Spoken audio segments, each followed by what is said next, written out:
الحمدللہ رب العالمین والصلاة والسلام علی سید الانبیاء والمرسلین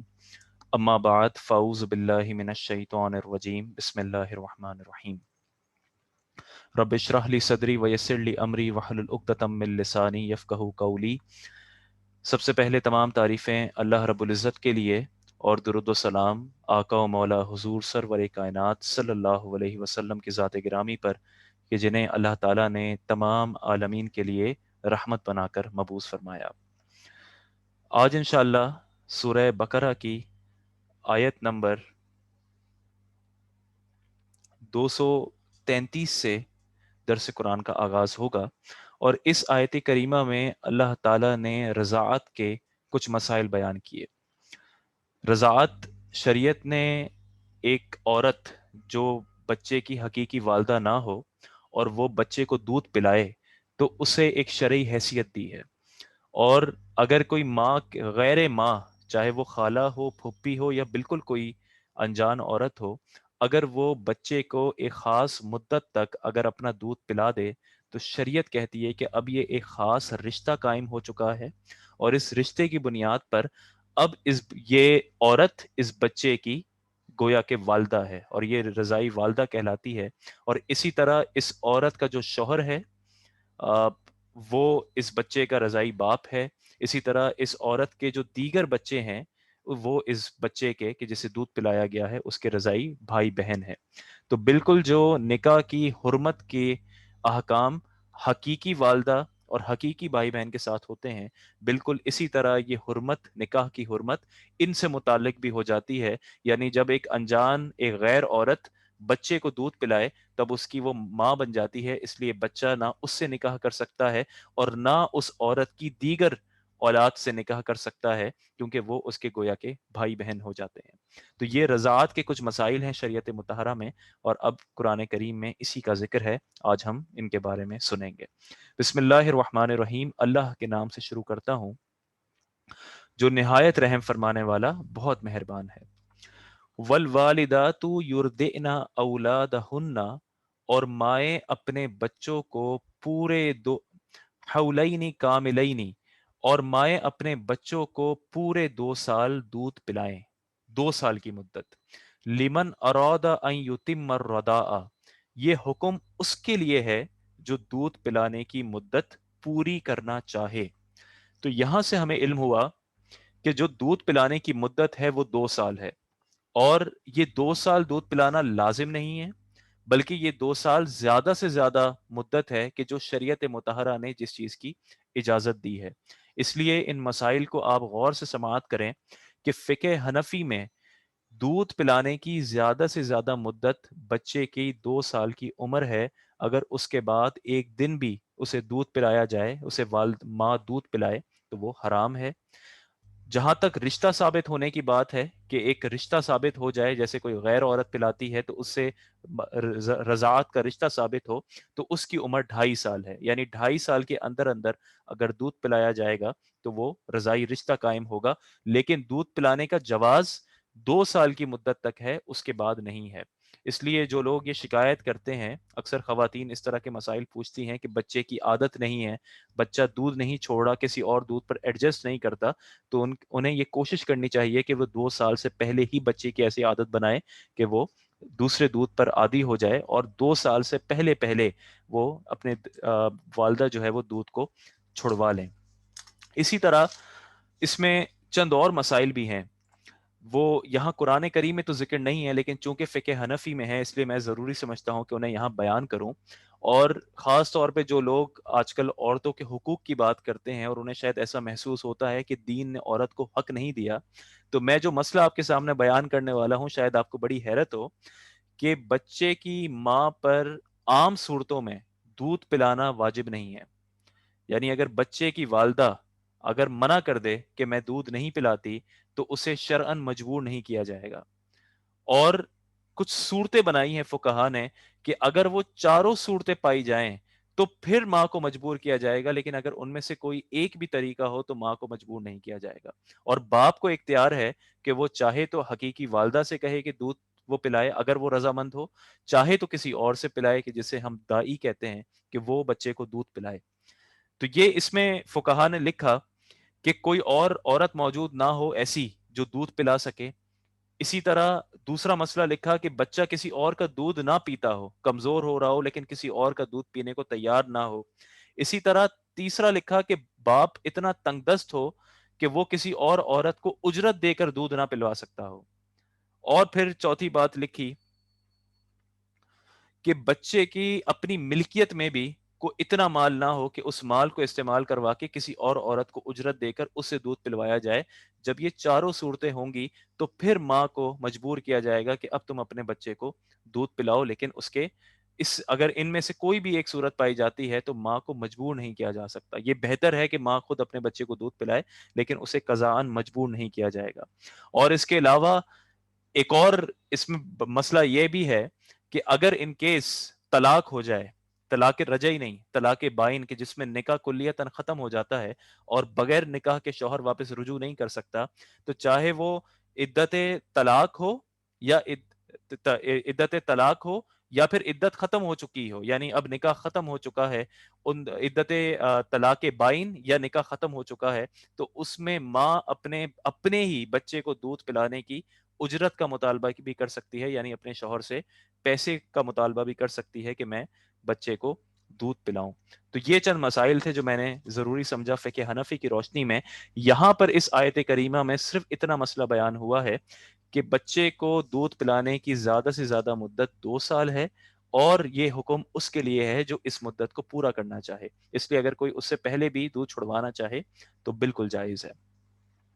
وَعَلَى الْمَوْلُودِ لَهُ رِزْقُهُنَّ وَكِسْوَتُهُنَّ بِالْمَعْرُوفِ، اور بچے کے باپ پر رواج کے مطابق عورتوں کے کھانے اور پہننے کی ذمہ داری ہے۔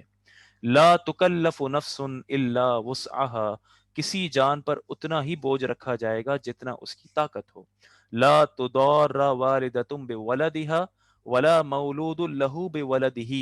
ماں کو اس کی اولاد کی وجہ سے تکلیف نہ دی جائے اور نہ باپ کو اس کی اولاد کی وجہ سے تکلیف دی جائے، یعنی کوئی بھی ایک دوسرے کو تکلیف نہ دے، کوئی ایک دوسرے کو کسی بنیاد پر ٹارچر نہ کرے، بلکہ شریعت نے کچھ احکام عطا فرما دیے ہیں کہ اگر ماں دودھ پلاتی ہے تو باپ پر اب لازم ہے کہ اسے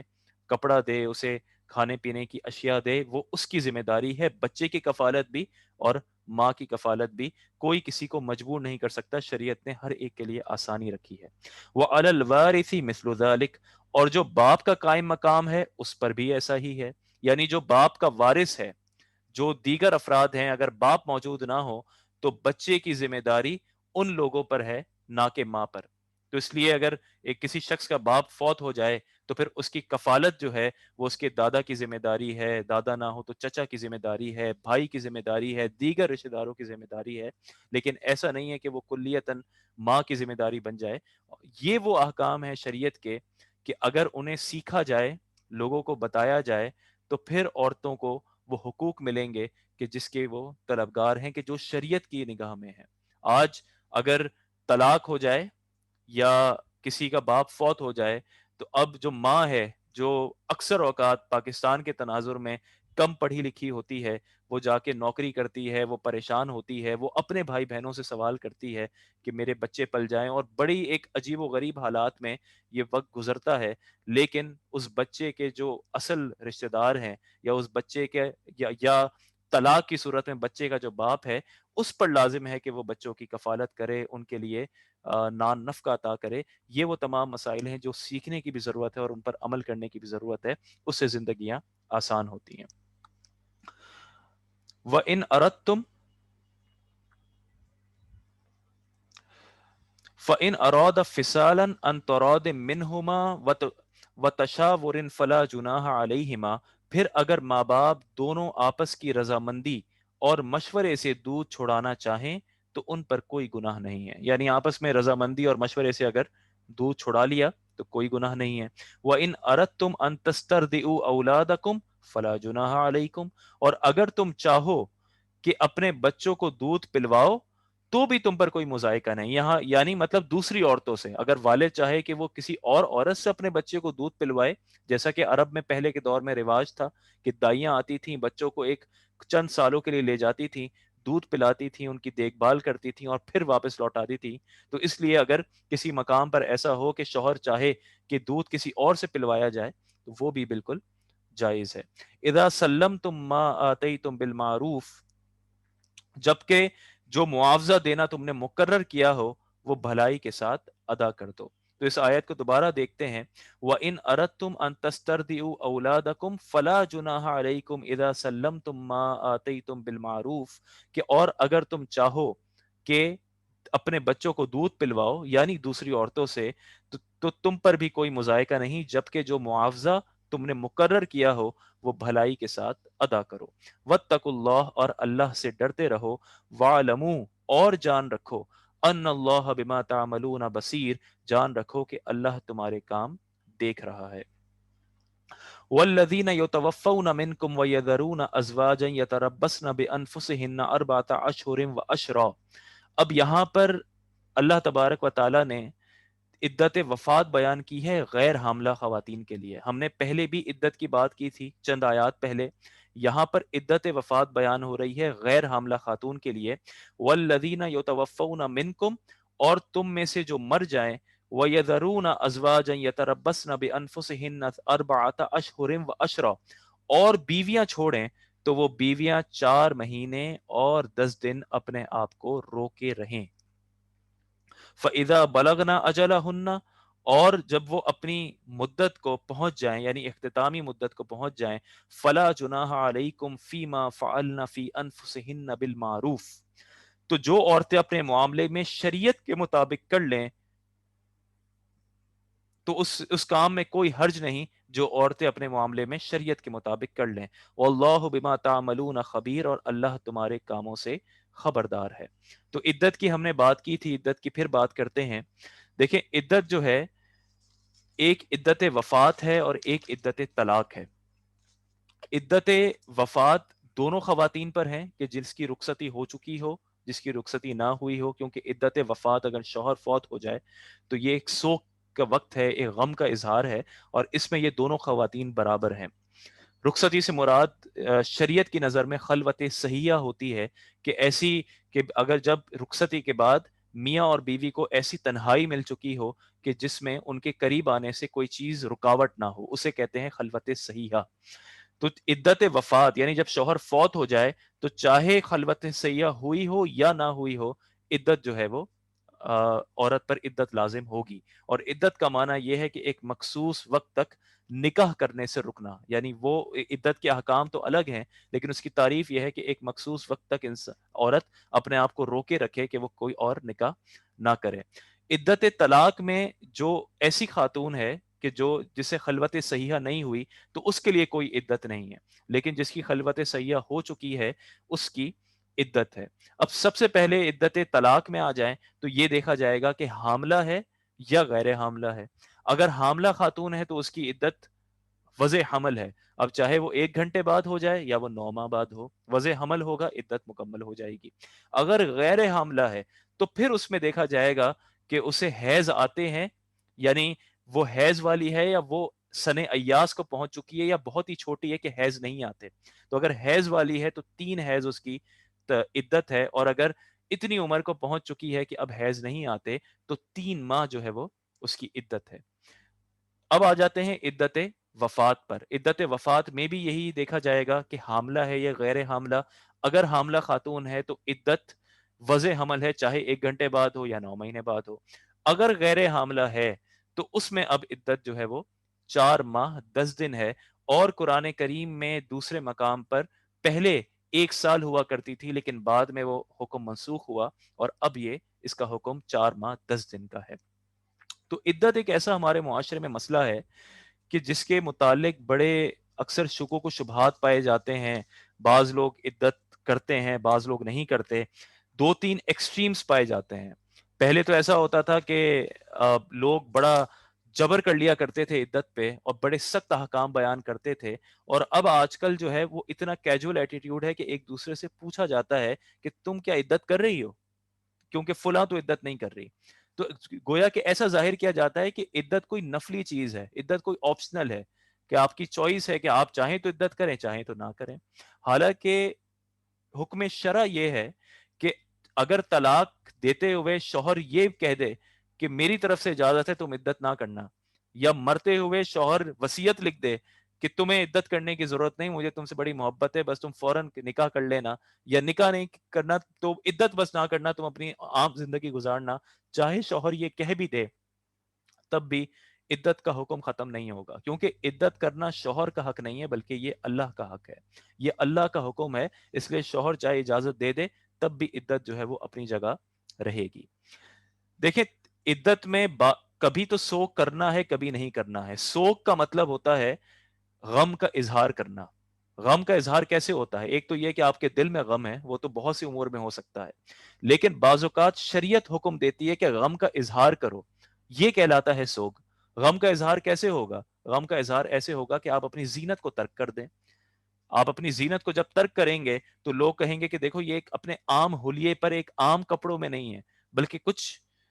کمی ہے، تو یہ ہے غم کا اظہار کہ لگتا ہے یہ غمگین ہے، لگتا ہے کچھ بڑا مسئلہ ہوا ہے، یہ ہے سوگ۔ شریعت مطہرہ نے عام طور پر لوگوں کو کسی کی وفات پر صرف 3 دن سوگ کرنے کی اجازت دی ہے۔ بعض علماء نے کہا کہ 3 دن سے زیادہ اگر کوئی خاتون چاہے تو کر سکتی ہے اگر اس کے شوہر کو کوئی مسئلہ نہیں، لیکن عام طور پر اگر دیکھا جائے تو 3 دن کا سوگ ہے۔ صرف بیوی کو اجازت ہے کہ جب اس کا شوہر فوت ہو تو اسے، بلکہ اجازت نہیں بلکہ اس پہ لازم ہے کہ عدت وفات میں وہ 4 ماہ 10 دن سوگ کرے، اور اسی طرح وہ طلاق کے جو طلاق بائن ہے یا طلاق مغلظہ ہے کہ جس میں نکاح ختم ہو جاتا ہے، اس عدت میں بھی سوگ ہوتا ہے۔ جبکہ وہ طلاق جو طلاق رجعی کہلاتی ہے، یعنی وہ طلاق جس میں نکاح فوراً ختم نہیں ہوتا بلکہ شوہر عدت کے دوران چاہے تو بغیر نکاح کے رجوع کر سکتا ہے، اس طلاق میں سوگ نہیں ہوتا۔ تو اب غم کا اظہار کیا ہے؟ بعض لوگ سمجھتے ہیں کہ عدت میں آپ اخبار نہیں پڑھ سکتے، بعض لوگ سمجھتے ہیں شیشہ نہیں دیکھ سکتے، بعض لوگ سمجھتے ہیں کہ ٹی وی نہیں دیکھ سکتے، بعض لوگ سمجھتے ہیں کہ پہلے تو جب چاہے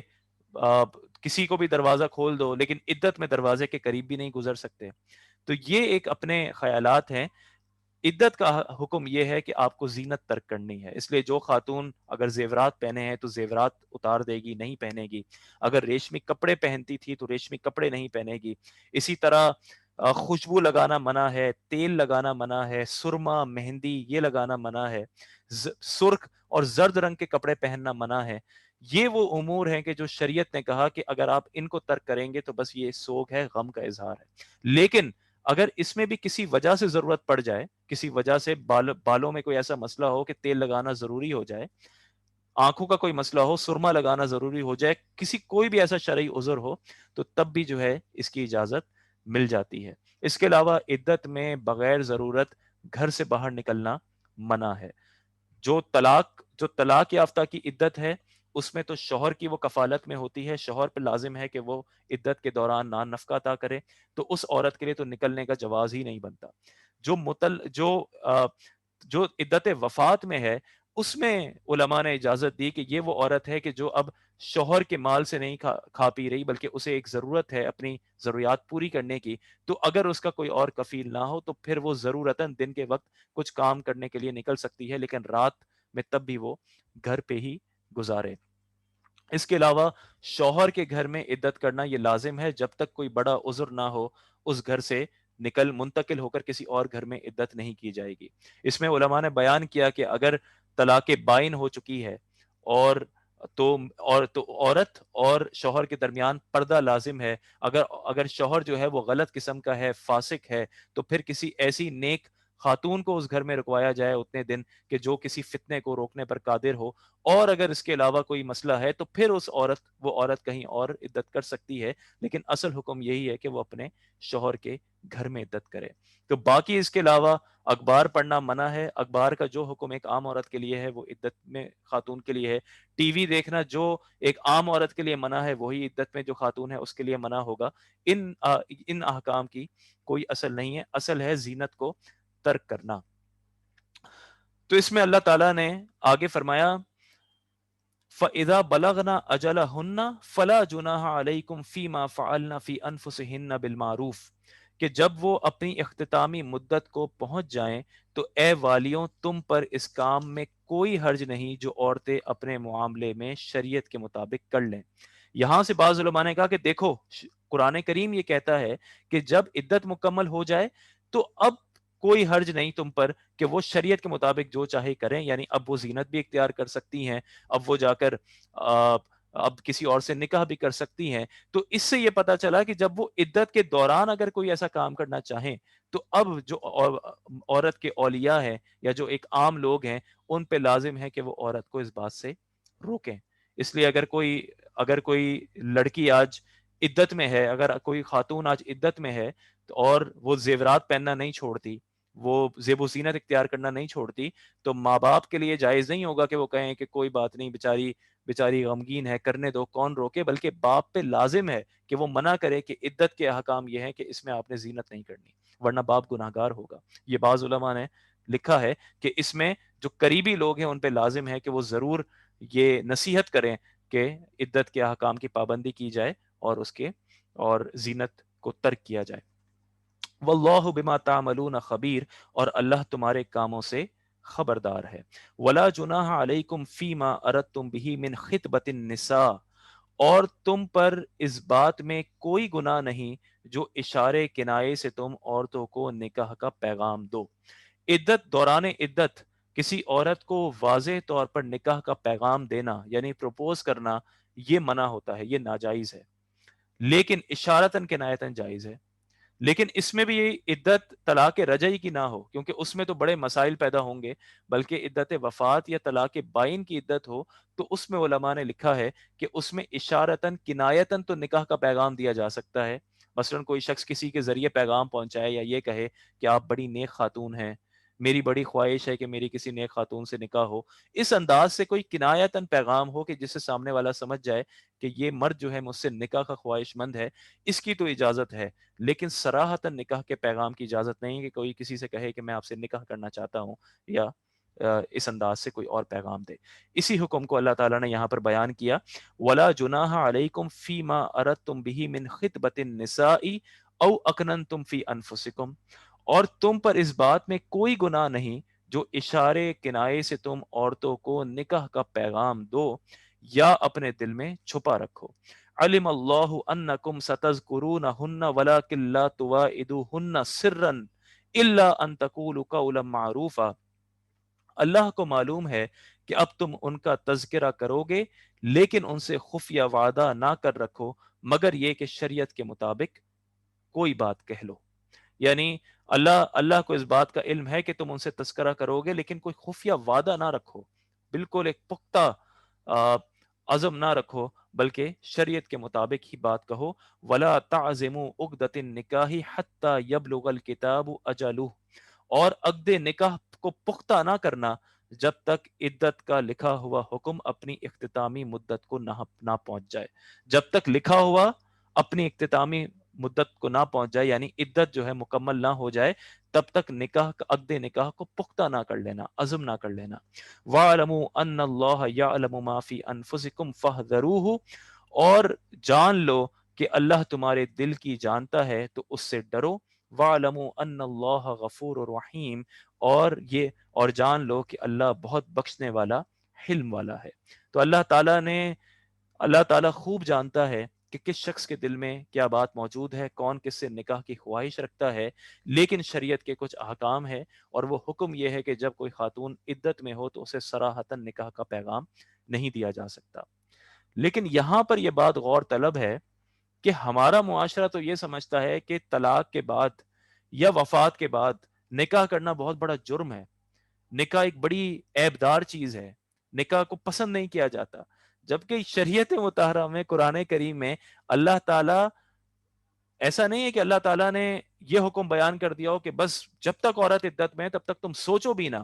بلکہ اللہ تو فرماتا ہے کہ اگر تم اشارتاً کنایتاً اگر پیغام دے دیتے ہو تو اس میں کوئی حرج نہیں ہے، وہ تمہارے لیے جائز ہے، تو اس صورت میں تم گناہگار نہیں ہوگے۔ ہاں اگر تم نے پختہ عہد کر لیا نکاح کا یا صراحتاً پیغام دیا تو تم گناہگار ہوگے۔ اس کا مطلب یہ ہوا کہ ابھی ایک عورت عدت میں ہے لیکن شریعت کے اعتبار سے ابھی بھی راستہ ہے کہ عدت کے دوران